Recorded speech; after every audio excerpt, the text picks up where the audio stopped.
రోజు చాలా సంతోషంగా ఉంది. ఎందుకంటే మొదటిది స్టేషన్ గన్పూర్ నియోజకవర్గంలో నాకున్న అవగాహన మేరకు ఎందుకంటే మొన్న నేను ఢిల్లీలో కూడా అక్కడ సుప్రీంకోర్టు సీనియర్ లాయర్స్తో కూడా కలిసి వచ్చిన కాబట్టి చెప్తా ఉన్నా, తప్పకుండా తొందరలోనే స్టేషన్ గన్పూర్లో ఉప ఎన్నిక వస్తుంది.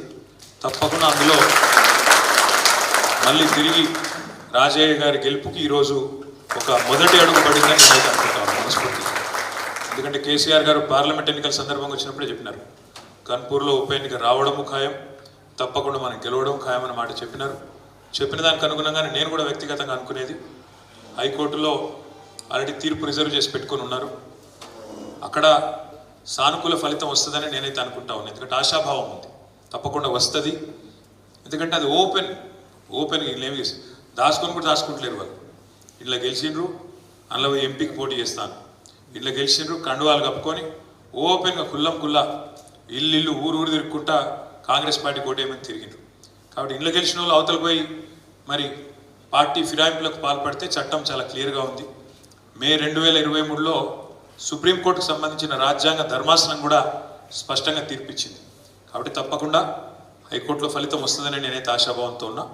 అదేవిధంగా మిగతా ఎమ్మెల్యేల మీద కూడా కొంతమంది మీద, ముగ్గురు మీద వేసినాం ఇక్కడ హైకోర్టులో, మన కడియం శ్రీహరి గారు, అదేవిధంగా దానం నాగేందర్ గారు, తెల్లం వెంకట్రావు గారు, ముగ్గురు మీద ఆల్రెడీ హైకోర్టులో తీర్పు రిజర్వ్ ఉంది. మిగతా వాళ్ళ మీద సుప్రీంకోర్టు పోవాలనే ఆలోచన కూడా చేసినాం. మనం పోయి కలిసినాం ఢిల్లీలో, సీదా పోయి డైరెక్ట్గా సుప్రీంకోర్టులో వేద్దాం. ఇక్కడ స్పీకర్ గారు ఆయనకి ఇచ్చినా కూడా పిటిషన్లు ఏం చేస్తలేరు. కాబట్టి స్పీకర్ గారు జాప్యం చేస్తున్న విధానం కానీ, స్పీకర్ గారు కావాలని రాజకీయ పక్షపాత వైఖరి ఏదైతే అవలంబిస్తున్నారో వీటన్నిటి మీద అవసరమైతే నేరుగా సుప్రీంకోర్టుకే పోవాలనే నిర్ణయం కూడా తీసుకున్నాం. తప్పకుండా మీరు అది కూడా తొందరలోనే చూస్తారు. అందుకే ఒక మంచి శుభారంభం, స్టేషన్ గన్పూర్లో మంచి నాయకులు ఎవరైతే గతంలో దూరమైనవారో తిరిగి రావడం, నాకు తెలిసి అయితే గన్పూర్లో విజయ డంకా మోగించడానికి ఇది మంచి ముందడుగు అని మనస్ఫూర్తిగా నేను అనుకుంటాను.